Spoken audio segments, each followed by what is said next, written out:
They laughed at her before she even spoke. A black waitress, a billionaire's table, $40 billion on the line. To them, she was just part of the decor, someone meant to pour coffee, smile politely, and disappear before dessert. But inside her chest, something was cracking open, because 3 years earlier, she had stood in a glass office just like theirs. Brilliant, trusted, rising fast, until one powerful man decided she was expendable, until her name was dragged through headlines, until fear forced her into silence in a uniform she never chose. So when the billionaire mocked her and asked for her financial advice as a joke, her heart didn't race from humiliation. It raced from recognition, from danger, from the terrible certainty that the men laughing in front of her were about to be destroyed by the same system that once destroyed her. She opened her mouth knowing this moment could end her life, or give it back. And if you stay until the end, you'll witness the exact second the most powerful man in the room realizes he underestimated the wrong woman. Most people don't notice a waitress until they want something from her, a refill, a napkin, a Target. On that cold November night in Manhattan, the kind of night where the wind slices between skyscrapers like it has teeth, I was moving through the Gilded Fork the way I'd trained myself to move through every room for the last 3 years. Quiet, efficient, forgettable. I kept my shoulders down, my eyes soft, my face neutral. In a place like this, invisibility isn't a personality, it's armor. The Gilded Fork wasn't just a restaurant, it was a showroom for power. Men in tailored suits ordered steak that cost more than my weekly rent. Women with diamonds at their throats laughed like the air belonged to them. The lights were warm, the music low, the silverware polished so bright it reflected the kind of lives I used to think I might someday live. Tonight, my tray held 4 heavy plates, seared filet, truffle potatoes, buttered asparagus, balanced on my left arm like a dare. Table 7 was in the corner, the table everyone pretended not to stare at. They always requested the corner, always demanded privacy, and yet somehow their laughter was designed to travel. Charles Whitmore sat at the center of it all. You didn't become the face of Whitmore Capital by being small. Charles had the posture of a man who'd spent his life watching people move out of his way. His watch probably cost more than my car. His cufflinks caught the light with every gesture, and each time he spoke, the men around him leaned in as if their futures were hidden inside his breath. Beside him sat Travis, his nephew, too polished to be harmless, too smug to be decent. Travis had the eyes of someone who'd never been told no in a way that mattered. 2 other men flanked them, laughing too loudly, nodding too often, the kind of associates who smiled like their mouths were on a leash they couldn't afford to break. I didn't want their table, I never did, but the head server had whispered my name like an order. Maya, table 7, they asked for you. They always did when they wanted entertainment. I approached with my professional smile, set the plates down with a steady hand, and reached for the coffee pot. That's when Travis's voice rose just enough to cut through the room. Uncle Charles, he said, dragging out the words, you're always talking about getting opinions from regular people. A few laughs, not warm laughs, sharp ones, like metal tapped against glass. Travis tilted his chin toward me. Why don't you ask her? She's right here. She'll tell you what she thinks about your big deal. The table chuckled like they were sharing something clever. I felt heat crawl up my neck, but I didn't react. I'd learned that reacting was what they wanted. It made them feel powerful. Charles leaned back in his chair, a slow grin forming, cruel, amused, satisfied. He looked at my name tag the way someone looks at an item on a menu. Maya, he said loudly enough for nearby tables to hear, since you're standing here, what's your professional opinion on a $40 billion acquisition? There it was, the joke, the moment. A waitress, a billionaire, a power imbalance so obvious it almost felt scripted. And the crowd around him leaned in, hungry to watch me stumble. I was supposed to laugh nervously. I was supposed to mumble something self-deprecating. I was supposed to remind them, by shrinking, that they were right to think people like me didn't belong in their world. But then Travis said 2 words that punched straight through my ribs. Gregory Vale. He said it like a name that meant champagne and trophies. Like a man you toasted, not a man you feared. The coffee pot in my hand stopped moving. For a second, I couldn't hear the music. I couldn't hear the clink of forks. All I could hear was the past. A glass office with a view I didn't deserve yet. A mentor's hand on my shoulder. A voice telling me I was brilliant, telling me I was safe. Then the knock at my apartment door. Federal agents. A warrant. My name on accounts I'd never opened. Emails I'd never written. A crime so perfectly constructed, it felt like it had been designed by someone who knew exactly how my mind worked. Because it had. My breath came shallow. My pulse spiked. I forced my gaze down, not to Charles's face, not to the smirk he wore like jewelry, but to the open leather briefcase on the chair beside him. Papers were sticking out, the kind of papers men like him treat like sacred scripture. And there it was, a phrase I hadn't seen in years. Ember Holdings. It sat in the fine print like a serpent hiding under a rock. My body went cold. I didn't plan the words. They left my mouth the way a warning leaves a throat when it's too late to be polite. You're being set up. 5 words. It was as if someone had pulled the plug on the entire restaurant. Forks stopped. Conversations died mid-sentence. Even the laughter at the bar softened into silence. Charles's smile slid off his face. "What did you just say?" he asked, and the playfulness was gone. In its place, the voice of a man who didn't get to be a billionaire by ignoring danger. I met his eyes and I didn't look away. "I said you're being set up," I repeated. Quiet, clear. "And you don't even see it because you're staring at the shiny parts." Travis let out a short laugh, but it cracked halfway through like his confidence tripped over itself.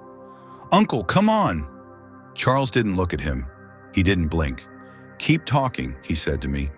I set the coffee pot down. My hands weren't shaking. The fear I'd carried for years, like a weight pressed to my lungs, shifted. Not gone, but redirected. "On paper," I said, nodding at the documents, "Axiom Microsystems looks clean. Innovative, high growth, perfect acquisition." Charles's jaw tightened. He was listening now, not as a man watching a waitress, as a man hearing a threat. "But the value isn't in the company anymore," I continued. "It's been stripped out." One of the associates swallowed hard. Travis stared at me like he was seeing a ghost in uniform. "How stripped?" Charles asked. "Enough that you'll buy a name and inherit a storm," I said. "The debts didn't disappear. They got moved, buried, hidden under Ember Holdings." Charles's eyes flickered, fast, involuntary to his paperwork. That tiny movement told me everything. He knew the name. He'd noticed it. He'd ignored it. Because no one wants to admit the cliff is real when they've already started running. "Who told you about Ember Holdings?" Travis snapped, suddenly angry. "Who are you?" I could have lied. I should have lied. But I was tired of surviving by shrinking. "Nobody told me," I said. "I can read." Charles's mouth pressed into a thin line. "Explain." I took a breath and walked straight into the heart of their world like I belonged there. "Ember Holdings is a shell built to carry the ugly weight," I said. "And 6 weeks after you close this acquisition, Ember files for bankruptcy. It won't look connected at first, that's the point. But once it collapses, the debts wash back onto your new asset.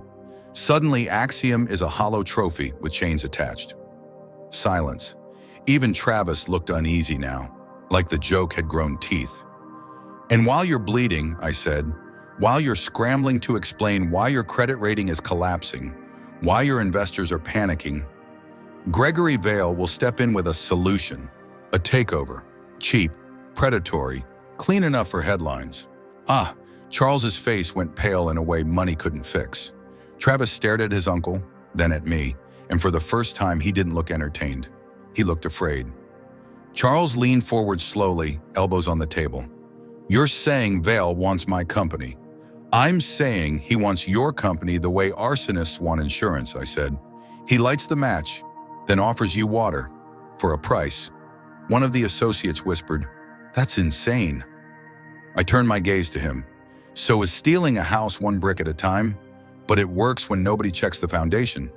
Charles's eyes sharpened, cold, calculating. "How do you know how he operates?" The room held its breath. Travis opened his mouth, maybe to throw another insult, maybe to keep the illusion alive, but Charles raised one hand. "Not you," Charles said. "Her." I looked down at my name tag. Maya Brooks, a name I'd borrowed for safety. A name that didn't belong to the girl who used to move billions with a keystroke. Then I looked back at him and let the truth land like a dropped glass. Because Gregory Vale already did it to me, I said, and he got away with it. Charles didn't move. For a long moment, the billionaire just stared at the waitress like his entire reality had shifted an inch, and that inch was enough to crack the floor beneath him. Then he reached into his pocket and placed a black card on the table with a sharp tap. "Travis," he said without looking away from me, "pay the bill." "Uncle, pay it," Charles repeated louder. "And you two, leave, now." The associates scrambled like men suddenly remembering they were replaceable. Travis's face tightened, humiliated and confused, but he stood too. They backed away as if the table had turned radioactive. When they were gone, Charles rose. He was tall, he was composed, he was dangerous. "You have 10 seconds, he said quietly. "My car is outside." I felt the old fear flare, because men like him didn't ask, they took. But then he added something I didn't expect, his voice lower now, almost human. "If you're right, you just saved my company." He held my gaze. "And if you're lying," he said, "you just made yourself my problem." The air between us tightened like a drawn wire. I should have walked away. I should have vanished back into the kitchen and returned to being invisible. But I'd already said the 5 words. I'd already stepped into the light. So I reached up, untied my apron, and let it fall onto the white tablecloth like a surrender and a declaration at the same time. "Then let's stop him," I said. And Charles Whitmore's eyes changed, because for the first time that night, he wasn't looking at a waitress. He was looking at a weapon. The city looked different from inside Charles Whitmore's car. New York at night usually felt loud to me. Sirens, horns, voices stacked on top of one another. But inside that car, the world went quiet, as if money itself had insulated the glass. Street lights slid past in long, golden streaks. My reflection stared back at me from the tinted window. A black woman in a waitress uniform, sitting on leather seats that cost more than my annual rent. Charles didn't speak. Neither did I. Silence filled the space between us, heavy and sharp, the kind of silence where every unspoken thought presses against your ribs. I wondered if this was how it ended, not with sirens or handcuffs, but with a powerful man deciding whether I was worth protecting or erasing. The car slowed, then turned. The building rose out of the darkness like a blade of glass cutting into the sky. Whitmore Tower. Security guards stiffened the moment Charles stepped out. Their eyes flicked to me, down to my uniform, my skin, my presence, then back to him. No one asked questions. They never do when wealth walks first. We rode a private elevator straight up. The numbers climbed faster than my heartbeat. 40, 50, 60. At the top, the doors opened into a floor so quiet it felt sacred. Floor-to-ceiling windows wrapped around the space, revealing the city below like a constellation made of ambition. "Lock the floor," Charles said. A soft click followed. The doors sealed behind us. He turned to face me. Up close, Charles Whitmore didn't look amused anymore. He looked tired, dangerous, focused. "Start from the beginning," he said, "and don't insult me by lying." I took a breath. "My real name is Maya Brooks," I said, "and 3 years ago, Gregory Vale destroyed my life." The words didn't shake this time. I'd carried them long enough. "I was a senior analyst at Vale Strategic," I continued, "not because of diversity quotas, not because I was a good look for the firm, because I was better, faster. I built a valuation algorithm that could detect fraud patterns before auditors even knew what to look for." Charles's eyebrow twitched. He knew what that meant. "I trusted Gregory," I said. "He was my mentor. He called me family. And when I discovered he was skimming fractions of cents across millions of transactions, money no one would miss, I went to him privately. I thought he'd fix it." I laughed once, short, bitter. Instead, he framed me. I told Charles everything, the fake emails, the offshore accounts opened in my name, the moment federal agents knocked on my door and looked at me like they'd already decided who I was. "A black woman in finance doesn't get the benefit of doubt," I said quietly. "We get suspicion. We get headlines before we get questions." Charles looked away, jaw tight. I ran, I said, not because I was guilty, because I knew the system wouldn't wait to hear me breathe. I stopped talking. Charles crossed the room, poured water into 2 glasses and handed me one. His hand didn't shake. If what you're saying is true, he said slowly, then my company is compromised from the inside. It is, I replied, and not just by one person. That's when the doors opened again, the data floor. Rows of analysts froze as Charles stepped out with me beside him. Screens glowed blue and green, numbers pulsed like heartbeats. Power lived here. Every eye landed on me, on my uniform, on my skin, on the assumption that I did not belong. This is Maya Brooks, Charles said, his voice carrying across the floor. She has my full authority. Give her access to everything related to Axiom Microsystems. A woman stood from her desk, Lauren Pierce, impeccable suit, perfect posture, eyes sharp with something colder than skepticism. Charles, she said carefully, with respect, this is highly irregular. Her gaze flicked to me, dismissive, practiced. She's a waitress. The word landed hard, not a description, a verdict. I felt it ripple through the room. Some analysts looked away, others stared openly, curious, doubtful. This was the moment they decided who I was allowed to be. Charles didn't raise his voice. And she's the reason we're not about to lose $40 billion, he said. Set her up. Lauren's smile tightened. Guest access, she said to me. That's all I can authorize. That's enough, I replied, already sitting. She blinked.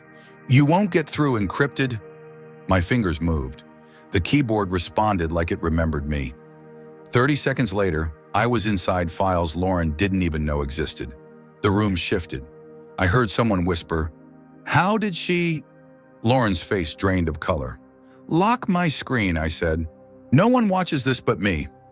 For the next 6 hours, time stopped existing. I lived inside the numbers.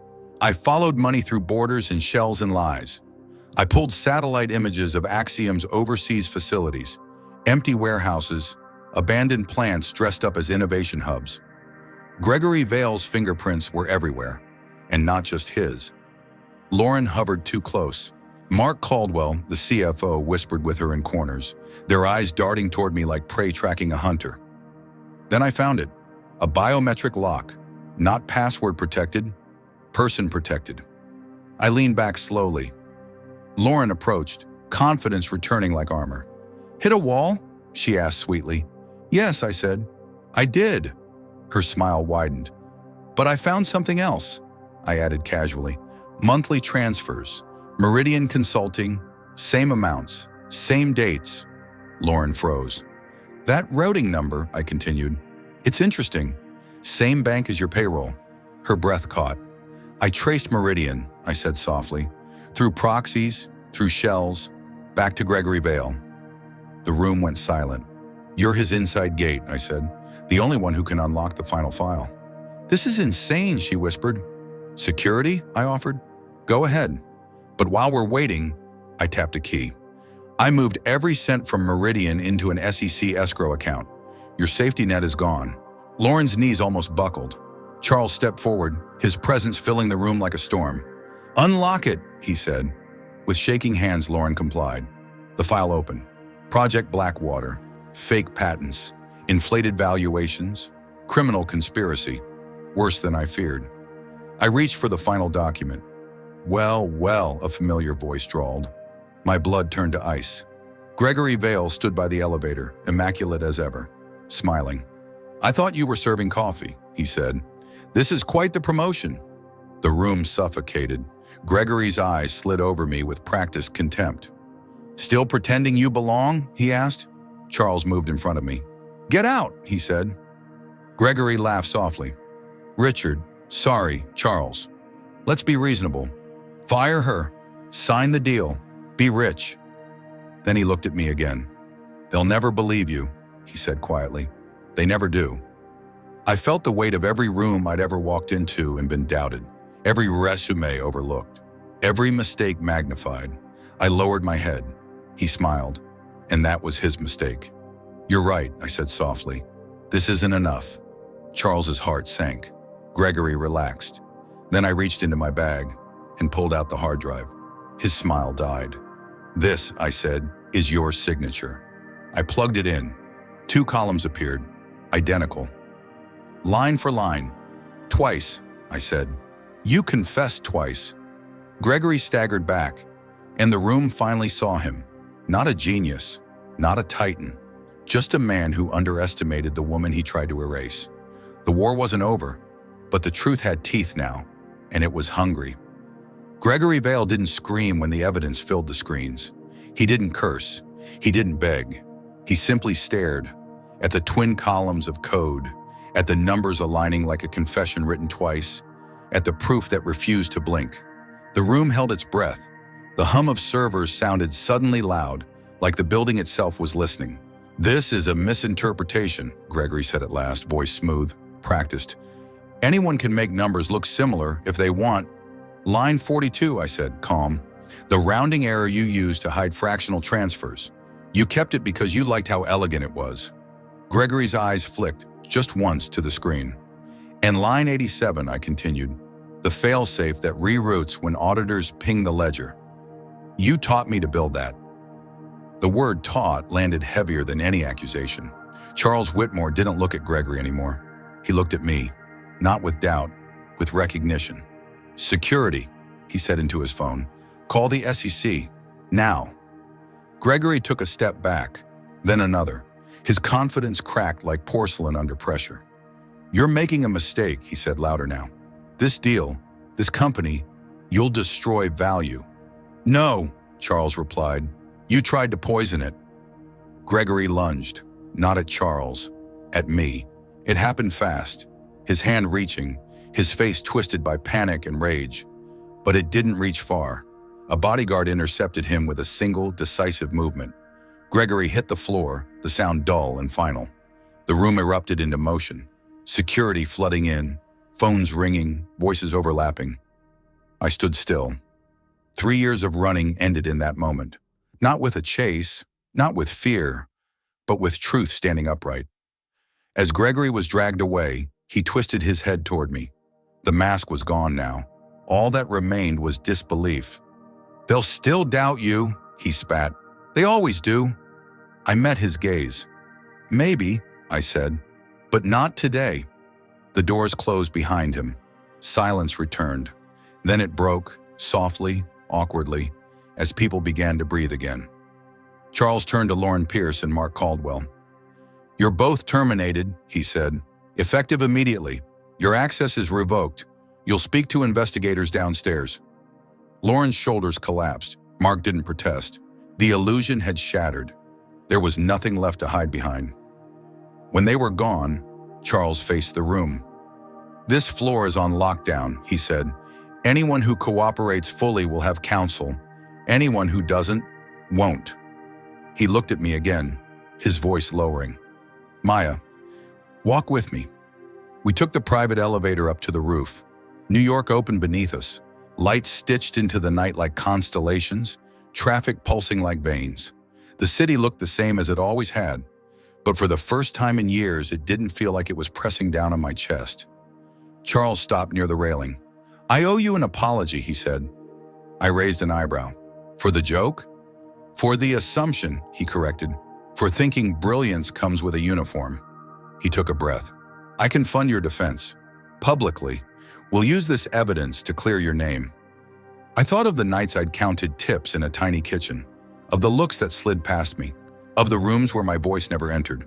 "I don't want a favor, son," I said. "I want my life back." "You'll have it," he said, "and a choice." He offered me a position, head of strategy at Whitmore Capital. Full authority, my own team, my own rules. I didn't answer right away. The trial came quickly. Too quickly for the tabloids to invent their own ending. They tried anyway. Headlines screamed about the waitress who took down a titan, shrinking me into a costume I'd worn to survive. I ignored them. In court, the code spoke louder than commentary. The mirrored fraud patterns, the shell structures, the money flows. Gregory Vale pled guilty. The sentence, 40 years, landed without drama, no cheers, no tears. Justice doesn't need an audience. 6 months later, I sat in a glass office with a view I once believed I'd never see again. The name on the door read, Maya Brooks, Head of Strategy. The work was relentless. We rebuilt the firm from its bones. New controls, transparent audits, systems designed to spot the shadows before they learned how to hide. I hired people who had been overlooked, people whose resumes didn't sparkle the right way, but whose minds did. We didn't just recover, we grew. But scars don't vanish because titles change. I still ate lunch at my desk. I still checked numbers twice. Trust, once broken by the system, takes time to reassemble. 8 months after Gregory's sentencing, the attacks began. Small at first, a shipment delayed, a deal leaked, then sharper cuts, trading algorithms hunting our positions, draining value by the hour. The board panicked. Voices rose. "It's him," I said. "He's in prison, but his code isn't." "Can you stop it?" Charles asked. I studied the patterns, the aggression, the arrogance. "I won't stop it," I said. "I'll finish it." We fed the algorithm bait, predictable moves, controlled losses. We let it believe we were bleeding. Then we laid the trap. Rumors of a panic sell, whispers of retreat. He took it. The day of the squeeze arrived. 15 minutes before close, we released the partnership announcement. Real, massive, undeniable. The stock surged. The algorithm scrambled, buying back at any price. In minutes, every hidden asset tied to Gregory's network evaporated. At the bell, it was over. A month later, I stood on the rooftop again, a paper cup of black coffee warming my hands. Charles brought champagne. We didn't open it. "How does it feel?" he asked. I looked out at the city. "Like I can breathe," I said. "Like I'm not defined by what I wore or what was done to me." He smiled. Then we did something right. I kept the coffee habit, a reminder, not of where I'd been, but of what I refused to forget, because people had seen my uniform and missed my mind. They'd mistaken silence for emptiness. They'd assumed a role could erase a person. They were wrong. And if this story moved you, I want to hear from you. How did this story make you feel? Did it give you hope, yes or no? Do you think Maya deserved the ending she got, yes or no? Have you ever been underestimated because of how you look or where you come from, yes or no? If you like this story, comment 111 below so I know. Tell us, which country are you watching from? And if this story meant something to you, please share it with someone who needs to hear it today.